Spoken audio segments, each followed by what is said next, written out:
Guys, welcome to my channel, Journeys with Lauren. In today's video, I'm going to talk about the time I found my mom unresponsive. So I'm going to hop right into the story.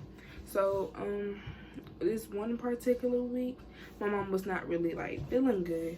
So she was like real tired, not having energy. So I was like, okay, we're gonna try to make you a doctor's appointment. And at the time, I had a doctor's appointment like that Thursday or Friday. So my mom was unable to take me, so one of her friends took me. So as I was getting ready to leave, I was like, Mom, my mom was in the room asleep. So I was like, Mom, I'm gonna get ready to go, but blah. So the person is gonna bring you breakfast. So they had brought her breakfast or whatever. She didn't. Well, I just like, we was already running late, so I just sat it on the table beside her bed, and I had texted her and said, I'm finna go, and I even wrote a little note saying, okay, Mom, I'm finna go to the doctor's appointment, love you, see when I get back. So I was texting her at the appointment, letting her know, like, we made it, I'm getting checked in, and stuff like that. So I had called my mom because the doctor had wanted to ask her a few questions about what was going on with me. So I was calling her and she didn't answer. So I was like, oh Lord, what's going on? So with my mom being sick, she had sarcoidosis. It's a lung disease. So I was like, oh Lord, what's going on? Many things can happen with her. So I was just like, why is she not texting? Why is she not answering my calls? So I was like, I had asked her friend to call her, and she was like, she's not answering for me either. So I was like, something's going on. I know something is going on. So I called my neighbor, and she was like, I'm not home, but when I get there, I'll go there and check. And she was like, she's not answering the phone for me either, and the door is locked. So I was like, oh yeah, I locked the door. So I was like, okay, I'll be home in a minute. We're getting ready to leave the doctor's office now. So I get home, and I'm like, I yell as walking in, well, I said it out loud. As walking in the door, I'm like, Mom, I'm bad. Telling her what was going on. So I walk into her room. I know she's still in the bed. So I'm like, my mom, she'll try to get out of bed, but if she's not really feeling good, she's going to stay in bed. So I know she still had her little trilogy machine on, so she still sleeps with it because, you know, it helps her breathe at night or whatever. So I'm like, what's going on? So I was like, her friend was outside waiting for me to say that everything was okay. So I was just like, Mom, shaking her, tapping her, and I'm like yelling. I'm like, Mom, wake up. And she would not wake up. So I was like, let me see, the breakfast is still in the bed. She didn't even move my notes. So I'm like, oh Lord, what's really going on? So at the time, I had like touched her, and she was like very cold, like ice cold. And I'm like, it's not even cold in the house. It's not cold outside. So what's going on? So I called her friend, and I was like, you have to hurry up and come inside. Something is wrong. And she's like, okay, I'm coming in. So she comes in, and she's like, oh Lord, I think she has went unresponsive. So I was like, unresponsive? What does that mean? I'm like 13 to 15 at this time, so I don't really know what's going on. So she tells me, and I'm just like,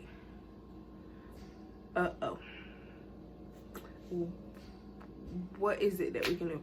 So she was just like, call 911 and tell them what's going on while I try to wake her up and stuff like that.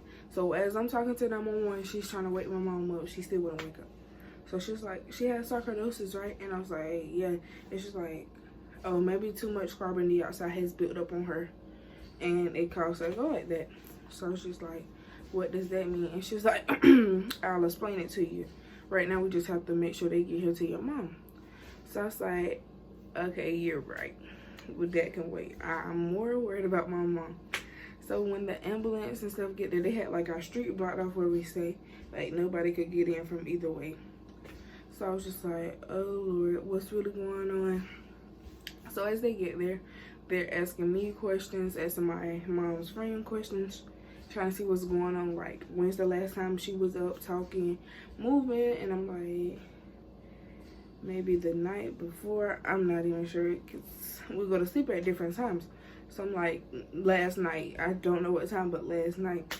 So they was like, okay, she didn't did she wake up, move, like try to let me know that she's alert? And I was like, no, she didn't let me let me know she's alert. So they was like, okay, we're gonna have to rush her to the emergency room and stuff like that, because she has a pulse and she's breathing at this certain thing. With my mom having sarcoidosis, her breathing level has to be over 95, at 95 and above, so 95 to 100. So they was just like, we have to rush her to the emergency room with the hospital. So I'm just like, okay. So my mom friend was like, okay, we're gonna follow y'all. So while we were following them, I'm calling my aunt and my uncle, and I'm like, okay, mom's being rushed into the hospital. They say she's unresponsive. I don't know what's going on. Y'all just need to get up here. So at the time, with me being young, I really couldn't say nothing. So it's just like, y'all need to get up here because I don't know what's going on and I can't say nothing.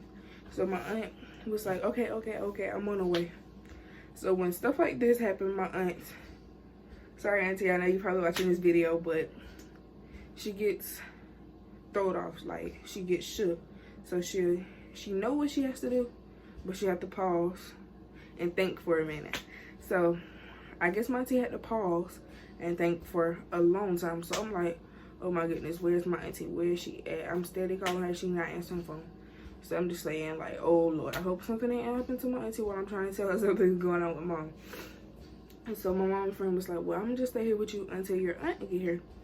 So I was like, okay. So she had stayed, and they was telling me like what's going on with my mom and this, that, and the third. So I was just like, okay. So my aunt still hasn't got there. And that's when they were saying like, we have to put some tubes and this, that, and the third in your mom to help her wake up. A breathing tube. So I was just like, she's on oxygen. What she need a breathing tube for? And it was like, I was with the oxygen, she's still unresponsive. So the breathing tube, I guess it was like a little stronger to help make her alert.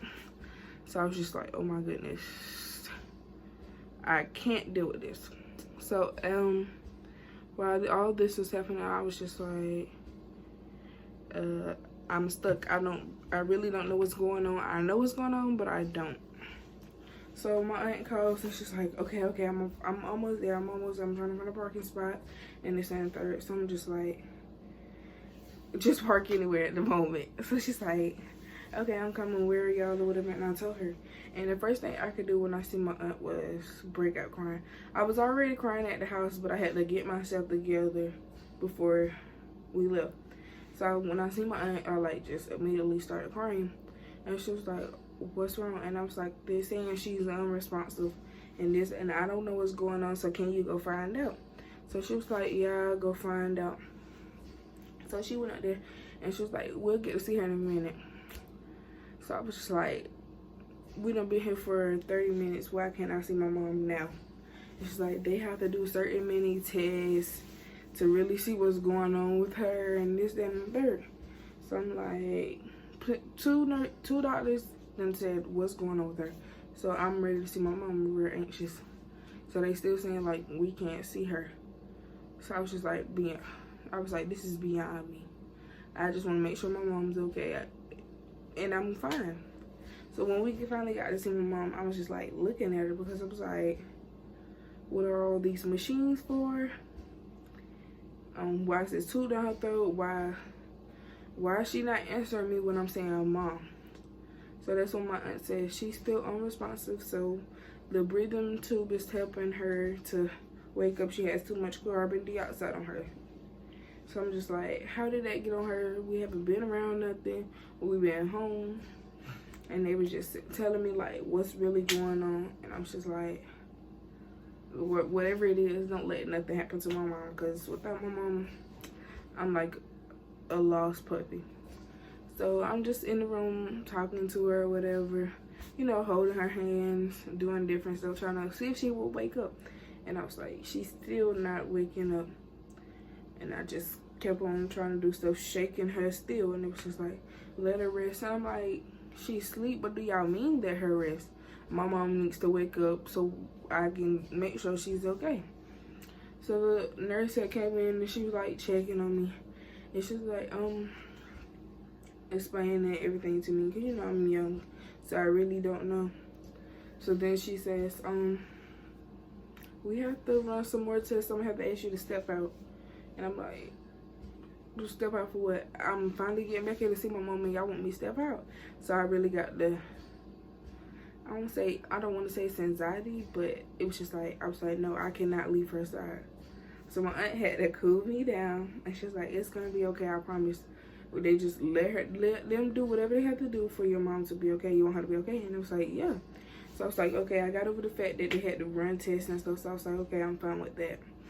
So after they did all that, the lady was saying like my mom will have to be on the breathing tube and all that until she wakes up, or she signifies them that she can breathe on her own without the breathing tube, just on her oxygen. So I was like, oh Lord, how long is that gonna take? Have y'all ever did this with someone? What was the outcome and stuff like that? And it was like, oh, we have plenty of people that have done this, and it doesn't take that long, but it's different with, you know, everybody else is different. So I was like, okay. So my aunt was just like, do you want something to eat? Do you want this? Do you want that? Trying to make me, what you trying to say? What is the word? Trying to comfort me.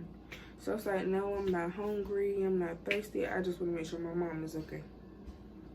So she was just like, let's try to get you something to drink. It'll help you feel better or whatever. Because we were sitting up there all day mostly. So I was just like, I don't want to leave until my mom is okay. So my aunt, I'd say about 6 at the evening, had come. And she's like, okay, Lauren, it's time for you to eat. I know you're stressed out or whatever, but with you being sick and your mom being sick, that's not good for you. And I was just like, okay. So she was like, well, let's go to the cafeteria and get something to eat. So we had went to the cafeteria and get something. While we were down there, I was just thinking about my mom. I was like trying to text her phone and stuff to see if she'd text back, and she still didn't. So I was just like, okay, I'm not even in the mood to eat anymore. So I was just like, can we go back? And she was like, you have to try to put something on your stomach because you're gonna get sick. And I was like, auntie, I can't. So she was just saying, okay, we're gonna go back. So as we were going back, I had text my official grandmother on my mom's side had passed at the time. So it's a lady at our church and she calls mom. So I call her grandma. So I had text her and I had let her know what was going on with whatever. And she had got like the pastor, reverends from the church to come pray with us and stuff like that. So they had came and prayed with us, and I was just like, okay, that's comforting. And then church members had started coming, so I was like, okay, maybe if she hears somebody else's voice, knowing that other people is there and they know what's going on with her, then she would feel safe and all that. So she was in the ICU for like 4 or 5 days. So when they finally, I was in school when they first tried to take it out of my mom, and my aunt was like that they couldn't get her breathing level to stay at 95. So my aunt was texting me while I was at school. So it's just like, what does that mean? She had to stay on the breathing tube. And she was like, yeah. So after school I was up there like 2 more days had passed, and then they finally took it out. And I was just like, okay, today is the day. I was like really praying. I didn't even go to school that day. I was like, okay, today's gonna be a good day. I know that my mom is gonna come off this breathing tube today. So she ended up coming off the breathing tube, and I was like, thank you. And she was like, what's going on? You know, memory kind of lost. She was like, what's going on? Why am I here? So I was telling her, and she was like, wait, did all that happen? And I was like, yes. And she's like, oh, I'm sorry that you had to go through this. And I was just like, I'm not worried about it. As long as you're okay, I'm okay. And I was like, I had to stay by her side. I was all up on her, holding her hand, sitting in the hospital bed with her, everything. I even fell asleep in the bed. Just for me to feel that my mom was finally awake, I felt more comfortable and relaxed. So I was just like, okay, I don't want to leave my mom's side. So I ended up staying at the hospital with her all day, you know, just making sure she's okay. I let her know what's going on and everything. And she was just like, all this really happened to me? And I was like, yeah. It's just like, I never knew. She was shocked herself. She was like, I didn't know this could happen to me myself. So I was like, yeah. So I'm gonna add a little clip of my mom telling y'all about what her sarcoidosis is and what happened from her point of the story. So after her little clip, I'll come back and talk to you. Thank you for watching. Make sure you like, comment, and subscribe to my channel. Love you.